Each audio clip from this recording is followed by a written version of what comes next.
Olá, queridos seguidores de Dulce, estamos novamente reunidos para estudar, reflexionar sobre a palavra do Mestre que se encontra lá no Evangelho segundo o Espiritismo. Hoje nosso tema é cura, como ela se processa, como o Espiritismo nos traz esse tema. Encontramos no Evangelho segundo o Espiritismo, capítulo 26 e também no 28. E lá no Livro dos Espíritos, nós temos esse tema na questão 556. Como funciona a cura na visão espírita? É vista como um processo que se inicia no espírito e não apenas no corpo físico. O médium que atua como um canal para manipulação de fluidos espirituais, ele é um magnetizador. Ele contribui com sua energia magnética e se predispõe a ser um instrumento da energia curativa dos consoladores, dos nossos queridos amigos espirituais, da espiritualidade. O médium curador trabalha em sintonia com a espiritualidade superior que opera com cura. Ele é um instrumento. Embora não seja um pré-requisito para a cura, a fé daquele que está enfermo é primordial. O médium curador, ele pode trazer o lenitivo máximo através da magnetização. Mas, se não houver fé daquele que está enfermo, a cura não se processa, porque, na verdade, nós sabemos, através do Espiritismo, que a cura melhor, aquela que Jesus espera de nós, é a nossa reforma, é a nossa modificação interior, é a cura da nossa alma, das nossas mazelas.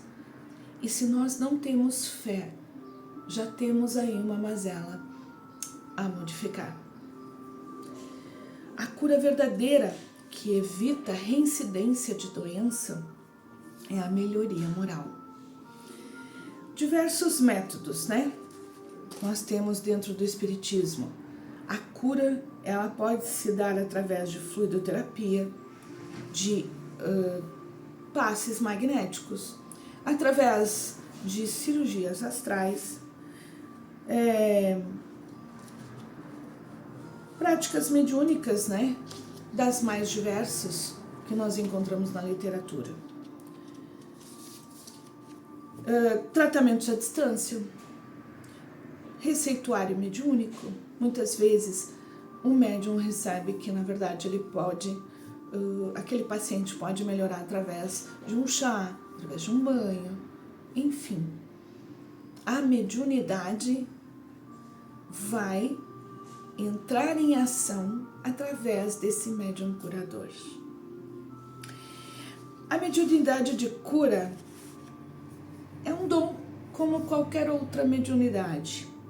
Mas o médium curador, ele tem que ter uma capacidade maior de intervir de forma eficaz na interrupção ou na evolução da doença em comparação com um médium comum. No entanto, Kardec alertou para a necessidade de os médiuns de cura manterem uma conduta moral elevada.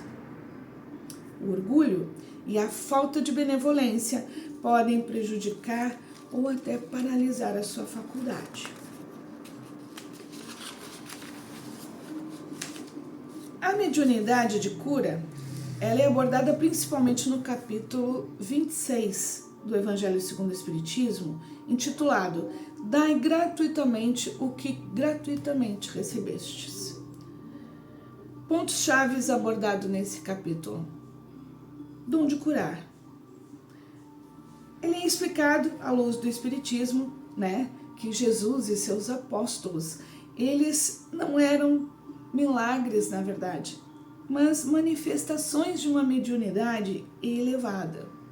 A mediunidade é gratuita, ela traz essa condição àquela pessoa para que ela possa ajudar, praticar caridade desinteressada. O fluido espiritual e magnetismo de cura traz ao médium um canal de ação dos bons espíritos. Ou seja, ele não pode se tornar vaidoso por conta disso. O tema cura das doenças e também a respeito de preces também aparece no capítulo 28, onde tem as preces para isso, especificamente para você pedir a cura de um ente querido ou de si mesmo. Eu posso desenvolver a minha mediunidade a ponto dela se tornar uma mediunidade de cura? A princípio, sim. O caminho para o desenvolvimento seria o ingresso num centro espírita sério, numa congregação séria. O desenvolvimento mediúnico, ele deve ser orientado, ele deve ser acompanhado e deve estar sob a égide de espíritos carinhosos que estarão orientando esse médium ao caminhar da sua mediunidade. Ele deve efetuar estudos aprofundados de como funciona o corpo humano, o corpo físico e o corpo perispiritual se atuando, se regulando. Uma elevação moral, que é a parte onde justamente talvez seja o mais importante. O médium, ele deve procurar sua elevação moral o tempo inteiro e deve ter uma conexão espiritual bastante grande com a espiritualidade através da oração e da fé.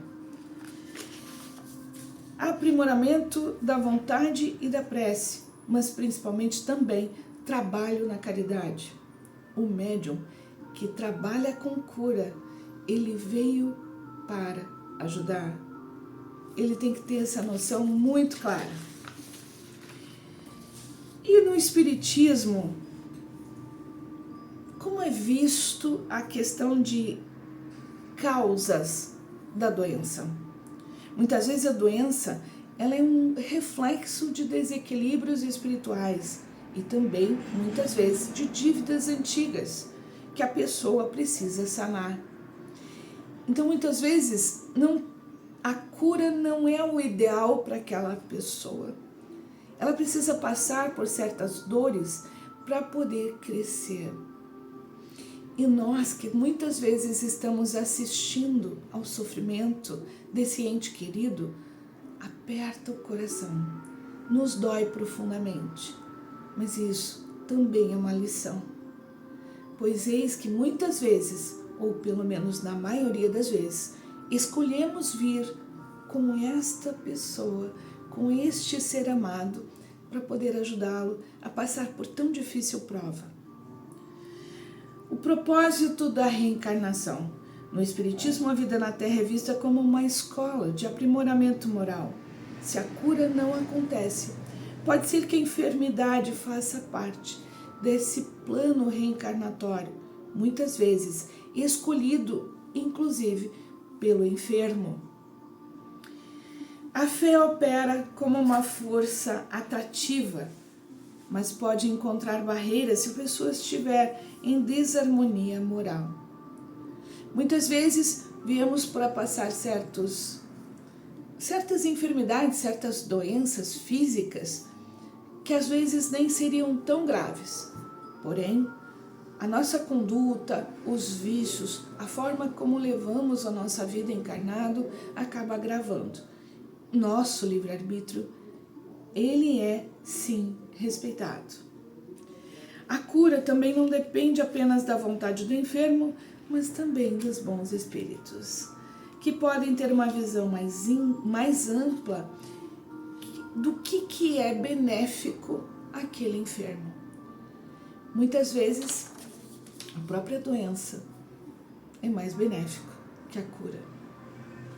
Às vezes aprendemos muito mais o que viemos aprender através do grande sofrimento, que é uma doença física. Porém, nós temos que ter a fé que Deus não nos abandona em nenhum momento sequer. Se for da vontade divina, ficaremos curados. Então a fé, ela deve nos encher de esperança, mas a esperança de melhorarmos por dentro, de estarmos sendo curados da alma. E que, no momento que isso acontecer, o nosso corpo estará curado por consequência. A cura mais profunda é do espírito, que é imortal. A cura do corpo físico, que é transitório, é uma cura secundária.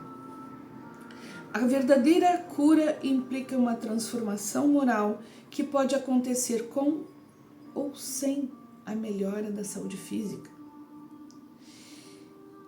A esperança numa vida futura, que o Espiritismo nos traz, também faz com que sintamos que estamos sendo amparados e que, portanto, tudo o que acontecer, além de estar dentro do projeto de Deus, é para o nosso bem. Às vezes, estarmos diante da enfermidade nos traz a capacidade de nos colocarmos no lugar do outro, coisa que antes da enfermidade não conseguíamos. Diante da enfermidade, conseguimos enxergar que o resto de todas as coisas que antes valorizávamos é muito pequeno. Quando perdemos a saúde e estamos diante da possibilidade de nos vermos tomados da ideia de estarmos aqui, diante da ideia de que somos finitos, de que tudo pode acabar num determinado momento em que estamos vivendo agora, nesta vida, nos damos conta que perdemos muito tempo com picuinhas, com mazelas, com mágoas, com brigas.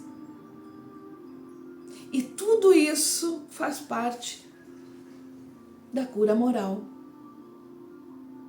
Neste momento, a nossa enfermidade física está atuando na nossa enfermidade moral. Aquele doente, ele será fortalecido pelo Pai. A sua cura, ela será real, porque o sofrimento é uma lapidação do que temos lá dentro. Aquele que cuida se lapida junto, pelo poder do amor.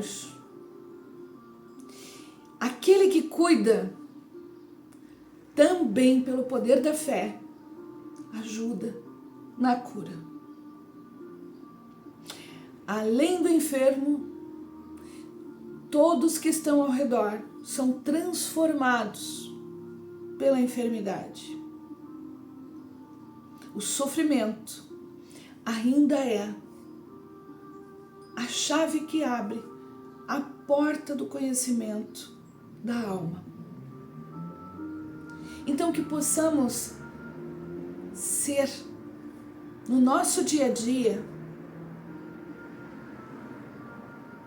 o voto de esperança a todos aqueles que sofrem, a nós mesmos, quando formos acometidos pela doença,